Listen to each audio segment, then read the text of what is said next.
analyze and source.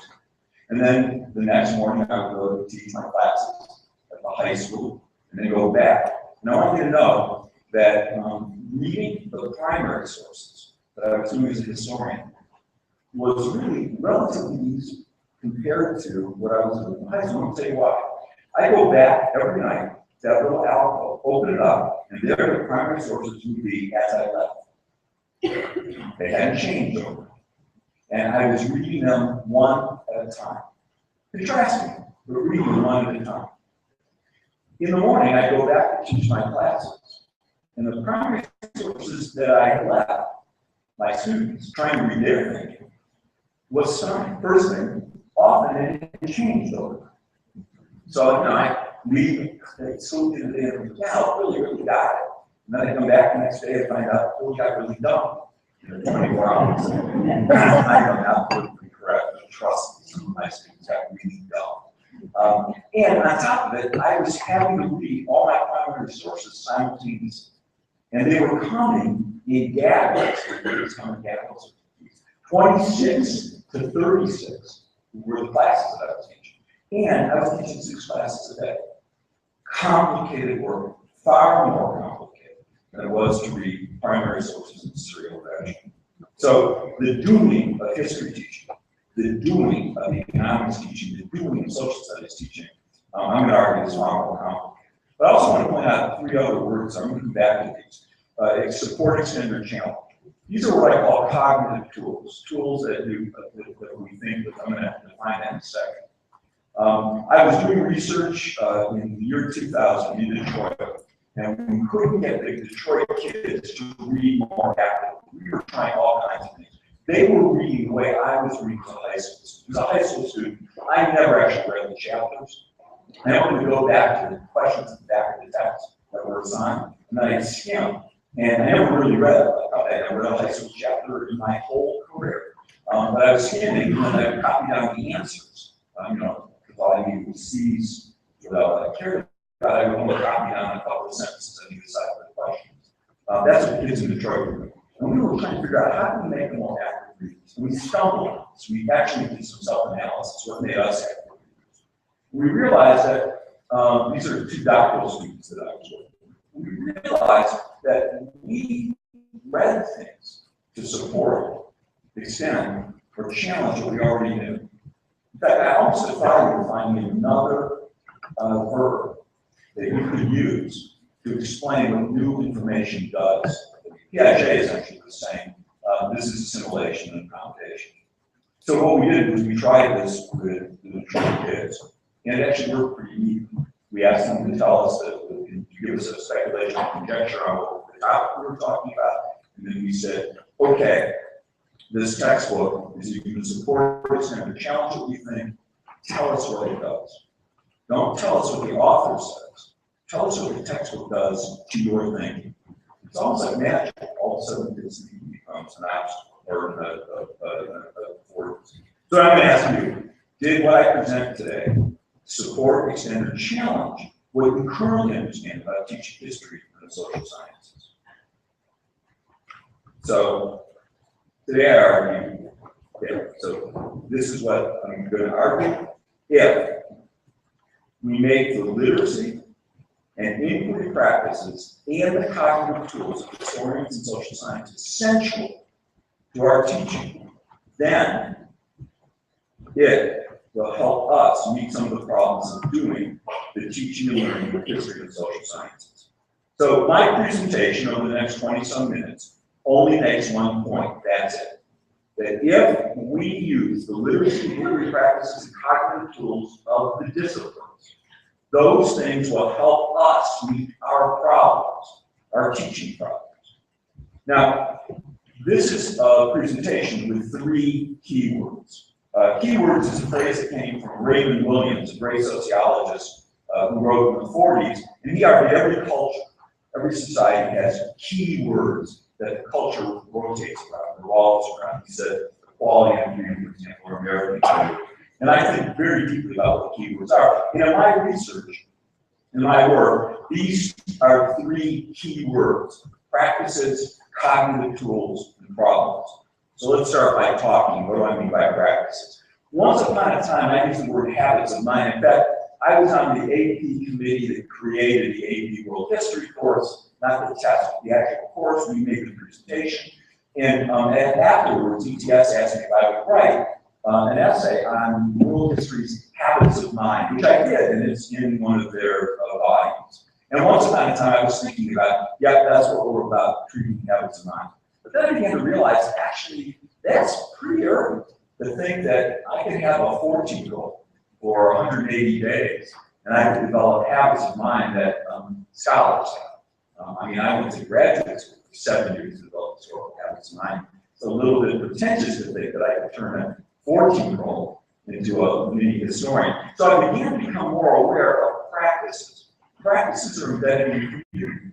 Think about the doctor's practice. So there's two words, right? The clients that come to the doctor, but also what the doctor does, or the lawyer's practice. Well, what I began to discover is every scholarly community has certain practices. These are customary or expected methods, ideas, beliefs that they developed to meet their challenges or achieve their purposes. And it's embedded in the community. The community engages in practices. So for example, as a working historian, I am constantly on the search for evidence, and if you were to deliver any kind of historical information to me, I would want to know your sources. On the other hand, I don't do that when I talk to my wife. Bless her. I don't ask her, where's the evidence for what you just claimed? Or did she ask me? We have a different practice that I do as a historian. So that's what practices are. What about cognitive tools? Cognitive tools are devices, language, images, or experiences that people use to help them think. They are external to us, and we use them to help us think. They're crutches. By the way, I'm going to make a very strong statement.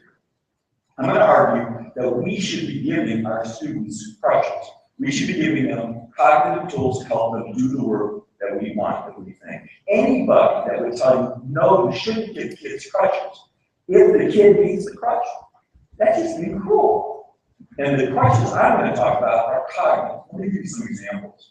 So here's some examples of a device that is a cognitive tool. It's a crutch, my cell phone. So once upon a time, and you may find this hard to believe, I actually knew phone numbers. I knew lots of phone numbers. Today I know 5 phone numbers. I know my cell number, my wife's cell number, my office number, my home number, and my Google Voice number.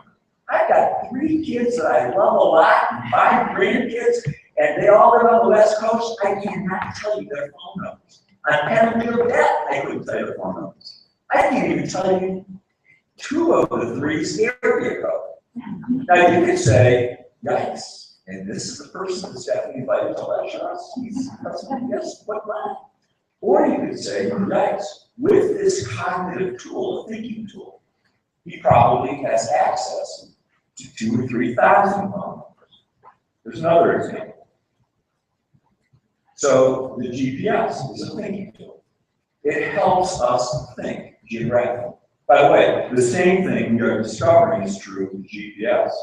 People have become less knowledgeable. They keep fewer things in their memory about locations. They offload. By the way, just parenthetically, a footnote to this. Handwriting is a cognitive tool. That when you learn how to handwrite, you're able to offload information as a tool to support your thinking. Do you know that your ancestors, before they were literate, had far better memories than you did? Think about that for a second. Our illiterate ancestors had to have better memories than you and I because they couldn't write anything down. Everything had to be recalled up here. There's a great book called Memory by Francis Yates about this.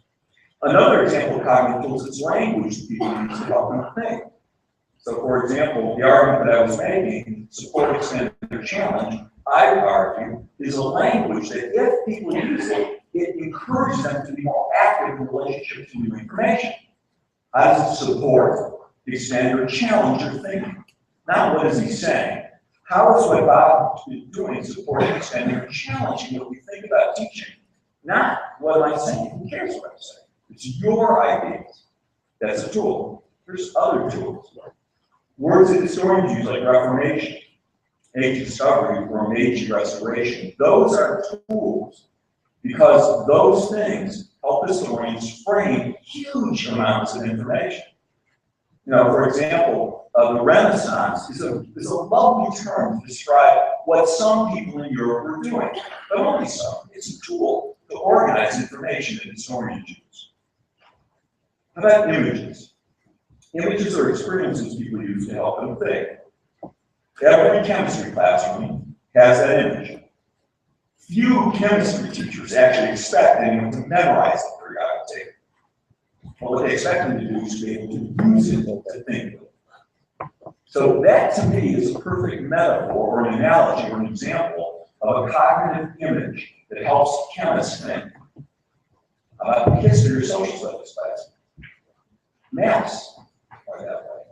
I don't know if you recognize this map. It's a very important map by John Abu comes from the book Before European Hegemony. And those circles represent major trade routes. And it's a very important thing to show how the world was connected before the Columbian Exchange. That's a tool to think of. Timelines are a tool to think of. They're not just a tool to list events, but they're an analytical tool to show where there are breaking points. That's a tool to think of. Now that tool, you may not know, and I'm going to show you this tool, because part of it is an experience. This is a picture of the discipline of history. And I'm going to unpack it for you. I'll make this available. A stunning thing. When my students came to my classroom and I was teaching ninth grade history, they thought history was nothing but an accumulation of factual information. That's all they thought it was. They thought that if somehow you memorized, by the way, memorize was what they thought were the operational term of history. If you memorize the past, somehow that would inoculate you from repeating the errors of the future. God, do I wish that were true. Because I would have made a fortune off the recent recession. Right? It is not cheated something exactly that way. But that's what my students thought. I had to disabuse them of that idea. I had to show them history was about something else. And so, in the first 2 weeks of class, through a series of activities, we developed this picture. Let me show you the picture. We started by talking about a current event, something that existed in the present. I actually asked them to write history the first day of school. Now, the stunning thing about current events is they only exist for a fraction of a second. And then they disappear. And then it becomes a historical event, or history is past event. Now, note that we got two columns up there. Things you can see and things you can't see.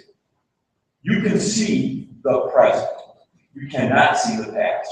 By definition, it happens once and it's gone. Disappears. Now, the trick is that a historian has to produce some kind of account of the past. And look at those two pictures. So what we've done is we've represented an image. The history as past event is huge. Everything that ever happened is in that. Yet accounts are small. It is impossible to capture everything that happened in any event, even if the event is small. There's emotions, there's feelings, there's stuff, disappears. Now, how is it possible that historians can study something that no longer exists? Well, to be known, history as past event must leave some residue in the present. I'll pause to just let you think about that. If the past did not leave something in the present, we could not know. It would disappear. Now, how does the residue jump? By the way, think about it, like this coffee, this cup. This is just junk, I'll throw it away. But if somebody were about to study what people do at conferences, this might go from evidence, from residue, to become evidence. So here's the historian. Now you can see historians, but what you can't do is see historians think. And then historians pose questions. It's the question that turns the residue into evidence. I'm going to come back to that because I actually like that little image. It's the historian's question that actually turns something into evidence. Questions critical. Now, what historians do is they pose problems, they select, they analyze, and they organize evidence. And then what they do is they construct or create an account that answers their original question. So if you come right there, you can see that there's a relationship between what the historian does by turning his or her question to something that takes anything and makes it an object of inquiry, a piece of evidence, to produce an account. But that's not where the story stops. Who cares about the accounts? Why should anyone care about this? Well, the truth is that people learn other people's accounts or they construct their own. By the way, you have no option but to live your life forward, said the philosopher Soren Kierkegaard, but understand it backward. You have no choice. We live our lives forward, we understand it backward.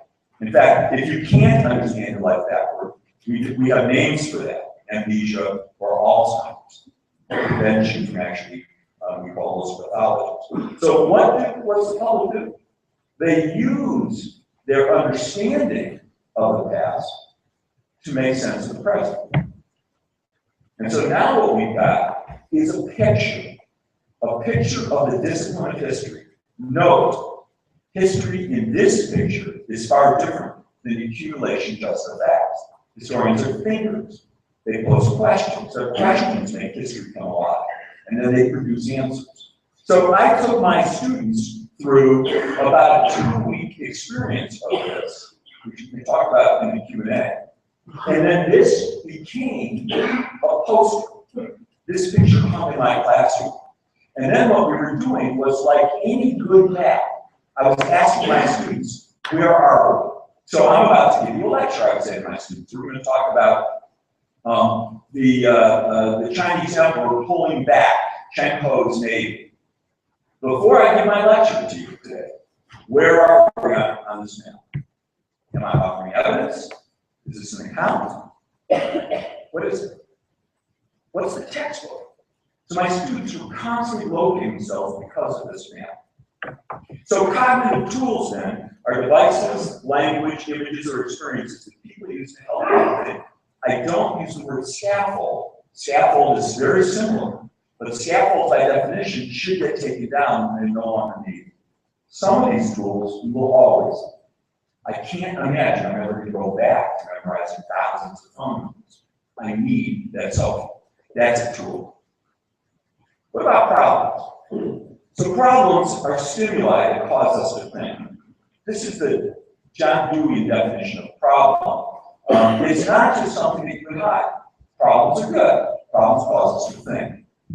Here's a quote from Dewey. Dewey said that anything that you and I know that we call knowledge, any known object, this, the microphone, my watch, marks a question answer.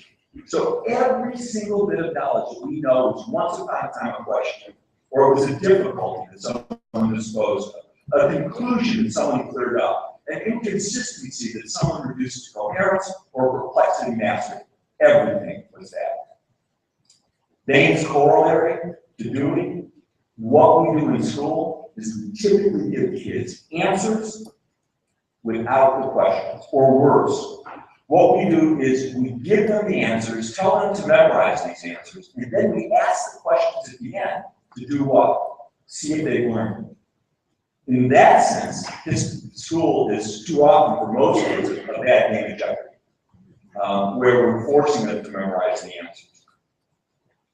So these keywords I'm going to use today to argue that if we use these practices, then it will help us solve our problems. So, what are the practices of scholars? Well, there's 3 ways to view this. This has been a long-standing one. Everyone says, well, what scholars do is they frame problems to investigate. They generate, select, and use evidence, and they produce accounts. And this is the direction it goes in. But we know, actually, that it's iterative. So sometimes you read an account that creates an intellectual problem, or you're reading a source that creates an intellectual problem.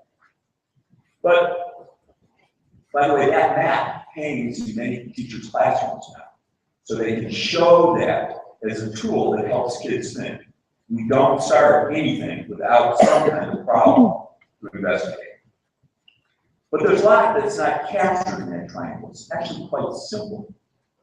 So we've been, over the last 12 years, on an investigation to figure out what else do scholars do.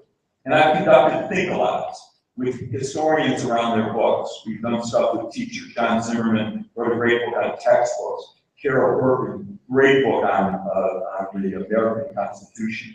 Vernon Burton's lifelong project, The Age of Lincoln. Matt Pinsker did a great study on Lincoln, and Carl Ranieri's an American historian who looks at American context. All of these authors came in and did think-alouds about their books with teachers and me. We've also done some really detailed studies. We've looked at Ira Katznelson's book on the Great Depression, Jürgen Osterhamel's book on the long 19th century, and David Christian's book on big history. And what we've been doing is trying to figure out what are the practices that are embedded in these books. What else are they doing other than framing problems, sources, and evidence? And here's what we discovered. There were some hidden practices. First thing, their problems and their questions established purpose, they drove, and they, most importantly, organized people. The problem told the historian what to include and what not to include in their work. They also use very different methods to construct, select, and analyze and interpret, and here's the key thing, reject sources. So a lot of our historians and scholars are telling us why they rejected a source. They also did informal writing. Everybody was writing constantly, notes, drafts. I had the pleasure of hosting. We gave David McCullough, who then gave him an honorary degree, and I had the pleasure of hosting him for 24 hours. And we were talking about his writing. And I said, you know, I actually can't use any of your chapters to teach my students how to write. And he was aghast. I said, you write really just too damn good. Could you send me the first, second, and third draft of the chapter so my students could see the mistakes you made and how you edited it? He says, oh my gosh. He says, you know how many times I write the chapter? Informal, before he makes it public. And then he noted that they were using disciplinary language, they were using concepts, and they were writing 3 different types of writing. They were using narratives, explanations, and arguments. So the argument I want to leave you with is that this is what we should be doing when we teach. No matter what you're teaching, this is what we should be doing. By the way, this is a cognitive tool that you can hold up to your students. So you can show that you don't move from sources to final accounts without some informal writing. Well, let me show you how to make it central to instruction. I'm going to talk about the examples of the ways in which teachers have begun to find problems to teach. By the way, note that problems we're talking about are lesson level, unit level, semester, and courses. These things get nested. They're different than the essential questions that Wiggins and McTee talk about because they're a little larger and include multiple questions. Here's some examples. And the examples I'm going to give you, I'm mindful of the time now. I've got 5 or 6, but I'm going to talk about making account stuff with task problem, leadership. If we had time, I could talk about order, tensions, things that are similar different. Let's start with accounts. This is how I opened a U.S. history class with asking the kids what they knew about Columbus.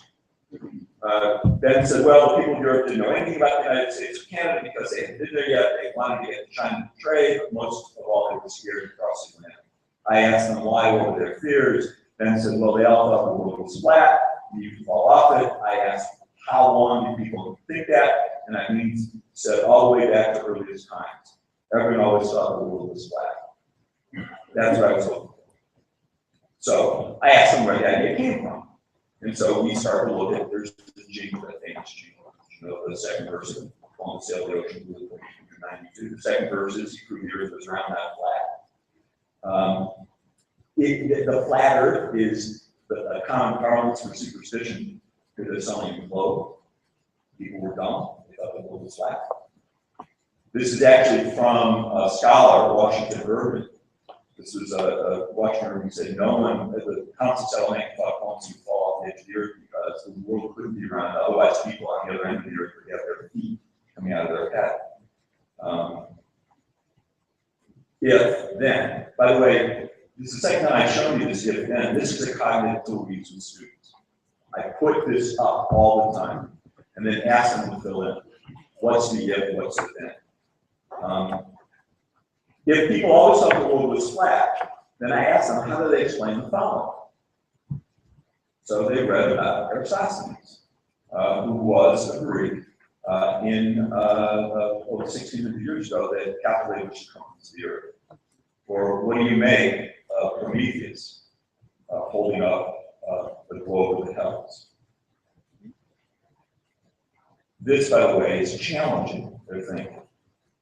So then what it did was open up an investigation. How did that story develop? When did it develop? And that opened up an entire year of study. When did accounts and why do accounts of U.S. history change? Why do people hold views? Let's take another one on leadership. This is one that I did with Long Beach teachers. I'm going to show you some stuff on this. And we asked the questions, we've done in 8th grade. The 8th graders from California must study the U.S. history from 1789 to 1914. Trust me, the 8th graders could care less about U.S. history from 1789 to 1914. So we started the class by asking them, what do you think of effective leadership? We spent 4 days getting kids' theories of effective leadership. We asked them who were the most effective leaders in their own lives. They listed all kinds of people, and then they were met up. We asked them, so what do these people have in common? And then what we did was we calculated out a theory that the kids had of what effective leadership, courage was really high on their list, helping other people. And once we posted that theory, came from the students. Then the whole year, we were asking the students to apply their theory of effective leadership to identify who the most effective leaders in U.S. history. So they were looking at whether their criteria fit Washington, how did Harriet Tubman fit their criteria. This is a California teacher's outline for the first 9 weeks of their course.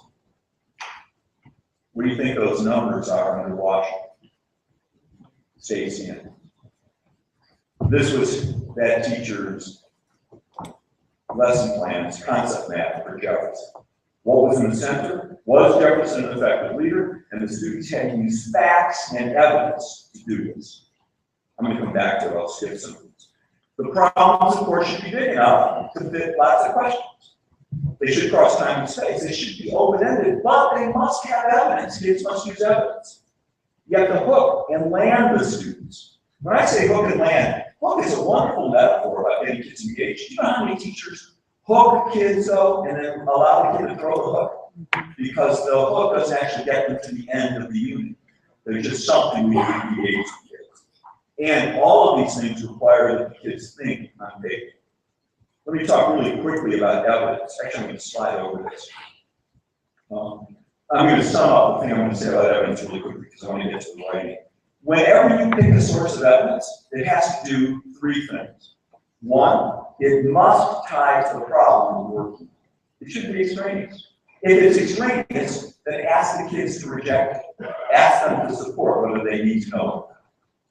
Secondly, it must support, extend, or challenge what the kid currently thinks about leadership or anything. In other words, the piece of evidence should be doing something that the students think, not just filling up the vault so they can put it back on multiple choice tests. So I'll come back to that. Or a piece of evidence must support, extend, or challenge another piece of evidence. By the way, when I say evidence, I mean your lectures, your textbooks. I mean far more than primary sources. This country has fetishized primary sources for some reason. I'm not, as a historian, when I'm actually doing historical work, about 60% of my work is primary sources. The rest of the time, I read secondary sources. And even when I'm in original research, at least 40% of my work is reading other people's work, but not the same content.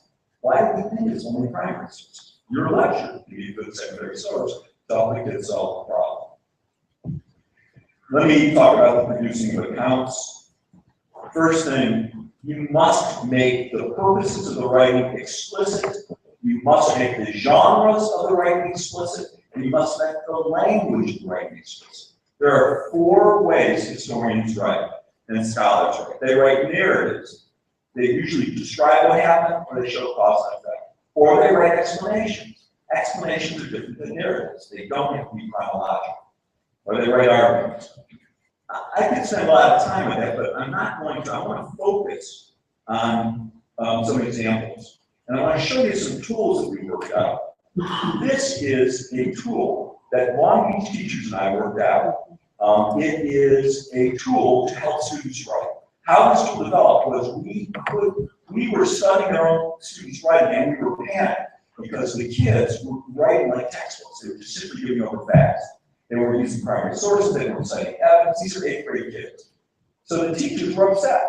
They were thrilled that the problems were getting kids to learn facts better because they were using them over and over again.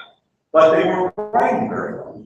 So we spent about a month or two reading the way historians write and identifying were there any tools that historians were using in their own writing. And we discovered 6 categories. Historians introduce a position, they introduce and use evidence, they explain and justify, they show cause and effect, they make a counter-argument, they write concluding phrases.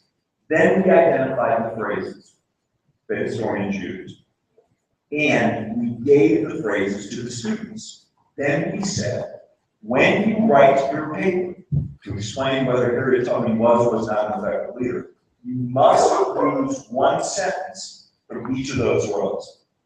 I call them historical analogies. So you must say, from my point of view, or some people think that Adams was a good leader, but I think. What happened? All of a sudden, they started to use the language that historians use. And when a kid has to say, for example, it's a stunning thing.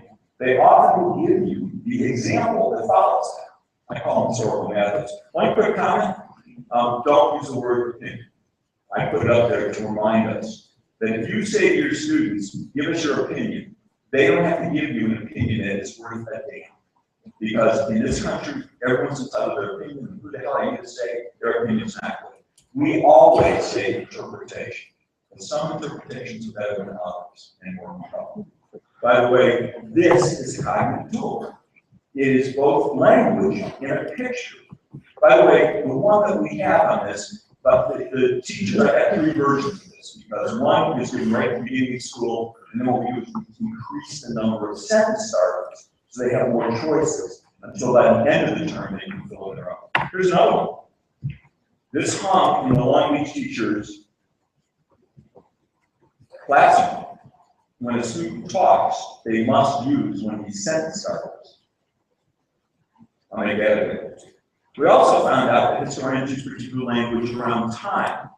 So we had this poster that if you want to sequence something, use words like when, before, after. If you want to segment, block out time, you give up certain titles, Depression, the Renaissance. So let me conclude. What was the impact of this? What difference did it make in the schools that we've been working with to then use the disciplinary practices in teaching when the states are still testing the multiple choice tests? First thing, the kids wrote better. Second thing, they were far more engaged because they were working on problems all year long that they were interested in. And they could come up with different interpretations. So not everybody thought that Adams was a good leader or a bad leader. There was all ranges. But in the end, these teachers were being judged in their multiple choice tests. So here's how they did. So what this is the 8th grade score on the state exam from the teachers we've been working with. The first column is the average score of the state. The red column is the district, and the 40 teachers out of 80 that were working with us in this GAH grant, that was their student score. They outscored others, and this was all based on using the practices. So in conclusion, if we make the literacy inquiry practices and tools of historians and social scientists essential to our teaching, we make it explicit, then I'm confident that this will help us meet some of the problems we face in doing teaching.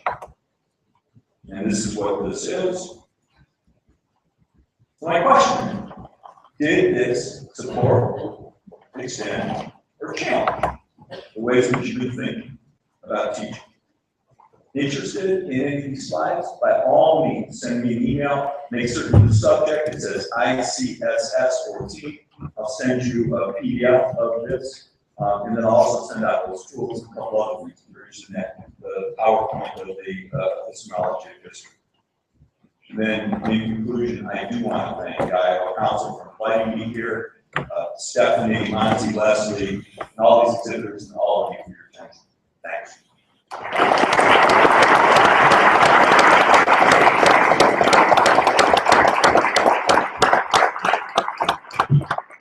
So I think we've gone over everything. Take about a couple minutes of questions. Are there any questions? Questions? Did this support extended challenge? How did it support extended challenge? Anyone challenged? Or am I speaking to the converted?